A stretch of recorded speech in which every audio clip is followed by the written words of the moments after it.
নমস্কার বন্ধুরা, আমি রাখি। আজকে একটু সিম, ক্যাপসিকাম, টমেটো, কাঁচা টমেটো আর আলু এসব ভাজবো। সেটাই আমি কিভাবে ভাজবো সেটাই আপনাদের কাছে শেয়ার করছি। দেখুন, আমি এদিকে কড়াইতে সাদা তেল বসিয়ে দিয়েছি। তেলটা গরম হোক।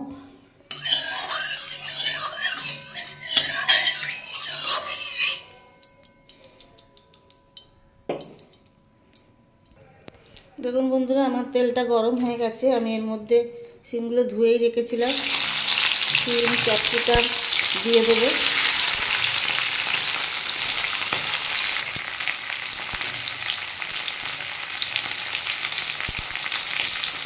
একটু সামান্য হলুদ দিয়ে দেবো, সামান্য নুন দিয়ে দেবো। দিয়ে বন্ধুরা এটা ভালো করে ভেজে নেব, লাল লাল করে।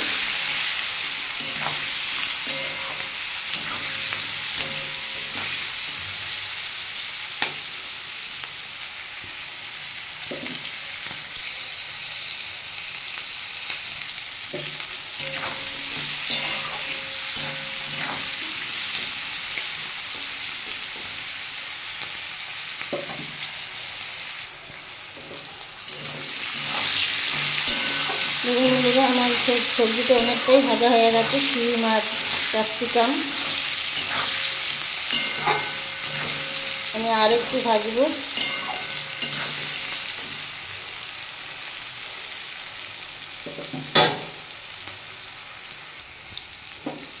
দেখুন বন্ধুরা, আমার সিম আর ক্যাপসিকামটা মোটামুটি ভালোই ভাজা হয়ে গেছে। আমি এবার এটা একটা বাটিতে ছেঁকে ছেঁকে তুলে নেব। আমি সিম আর ক্যাপসিকাম ভাজাটা তুলে নিয়েছি। দেখুন, কড়াতে এখনও অনেক তেল আছে। এই তেলের মধ্যে একটু আমি শুকনো লঙ্কা, একটু সাদা জিরে দেবো।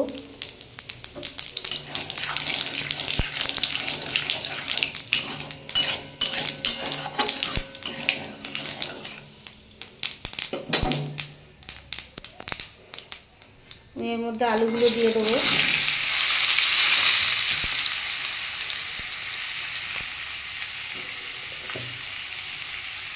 হলুদ দেবো আর 1 চামচ মতো নুন দেবো।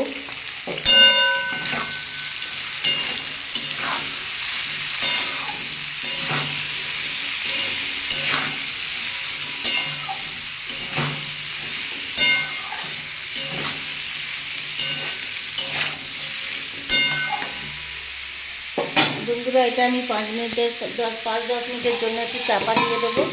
গ্যাসের ফ্লেমটা একদম কমিয়ে, তাহলে আলুটা সেদ্ধ হয়ে যাবে, ভাজা হয়ে যাবে। আমি 5 মিনিট পরে ফিরে আসছি।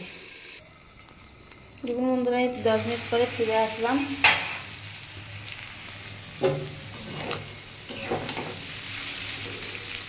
দেখুন, আলুটা আমার সেদ্ধ হয়ে গেছে। আমি এবার এর মধ্যে কাঁচা টমেটোগুলো দিয়ে দেবো।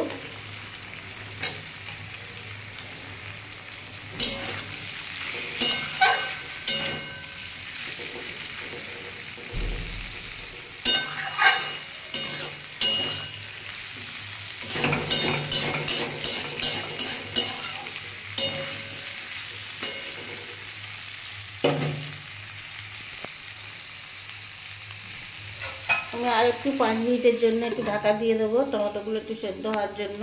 5 মিনিট পরে ফিরে আসছি। দেখুন বন্ধুরা, 5 মিনিট পরে ফিরে আসলাম।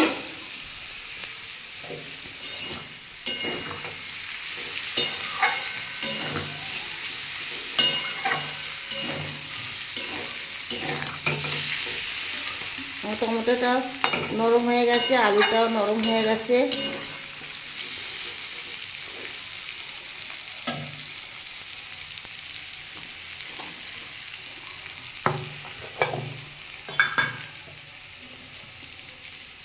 আমি এর মধ্যে একটু শুকনো লঙ্কা দিয়ে দেবো, একটু ঝাল ঝাল হবে।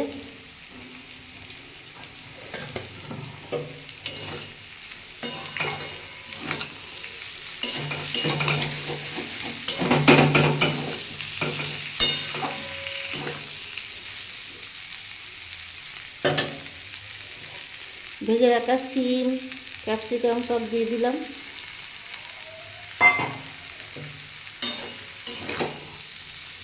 আমি এগুলো এবার একসাথে ভেজে নেব।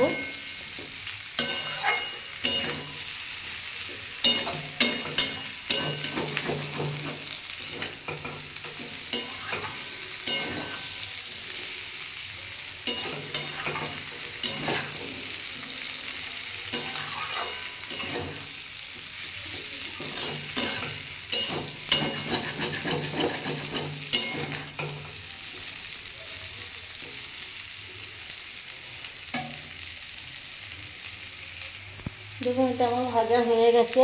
আমি এবার এতে একটু জিরে ভেজে গুঁড়িয়ে রেখেছিলাম সেটা দিয়ে দেবো,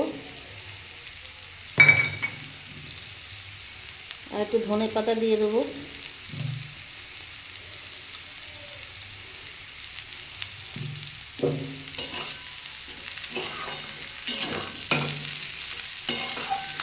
এবার একটু নাড়িয়ে বাটিতে সার্ভ করে দেবো। বন্ধুরা এটা খেতে অসাধারণ লাগে ডাল দিয়ে।